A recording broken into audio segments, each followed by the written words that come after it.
It makes the depths churn like a boiling cauldron and stirs up the sea like a pot of ointment. Job 41:31-32. Ancient texts are always a good source for finding clues about humanity's forbidden history if you learn to read between the lines.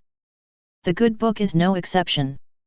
To those with a rich imagination, the name Leviathan embraces multiple forms, a catastrophically large beast endowed with both strength and intelligence. In the Bible, the Leviathan is mentioned 5 times, and while metaphoric in essence, these descriptions could be interpreted in a literal fashion, and we'd have several reasons to suspect this was no mere creature, but an artificial craft built and operated by the gods themselves. The first mention is in the book of Job, God's most loyal and least favored servant. Or the victim of proving a point, if you will. After breaking down and starting to feel pity for his painful life, Job curses the day he was born. He then invites other day cursers to also curse his birthday. May those who curse days curse that day, those who are ready to rouse Leviathan. Job 3:8. It seems that in the post-Diluvian world Job lived in, the Leviathan still represented a great danger that came not without consequences. Although dangerous, Job sees the creature more like a latent peril, one that is out of sight but not out of mind. Towards the end of his trials, Job has a discussion with God, and the Leviathan motif is once again invoked. Can you pull in the Leviathan with a fishhook or tie down its tongue with a rope?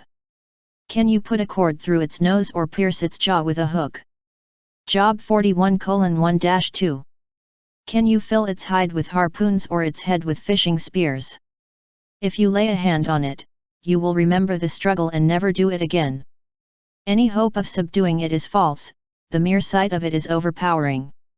Job 41:7-9. This description shows us the Leviathan was no mere animal made of flesh and bones. Although scholars have hypothesized the mythical Leviathan was actually a stylized version of the crocodile, certain verses seem to point otherwise.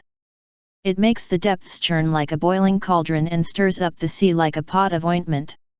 It leaves a glistening wake behind it, one would think the deep had white hair. Job 41:31-32. Interesting way to describe the movement a Leviathan made underwater. There are no animals with a body temperature high enough to boil water and leave a steamy wake behind them.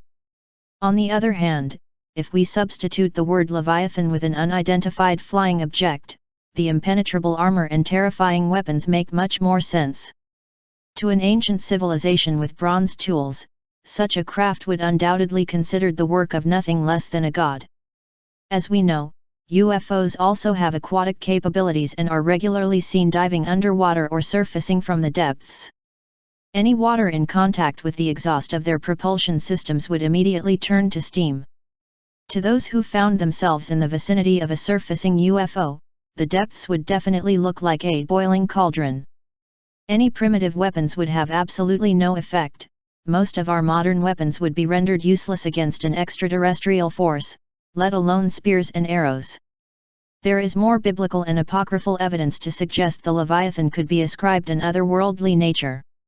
It was the creation of the Hebrew god Yahweh, the same divinity that sent the fiery wheel after Ezekiel and punished the rebellious faction of the Nephilim for exposing mankind to forbidden knowledge.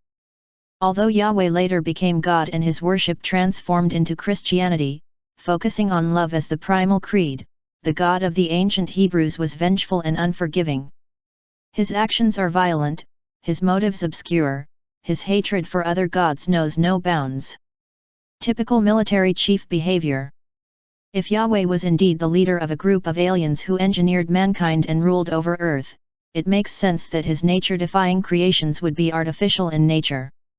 Leviathan, Behemoth, the glory of the Lord. Metaphors and symbolism aside, the idea that gods were actually aliens has gained incredible traction these past decades, and further scientific advances will surely cement it even further. Perhaps it will all become so clear when mankind's first interplanetary pilgrims set foot on another planet and are greeted with burnt offerings by terrified natives.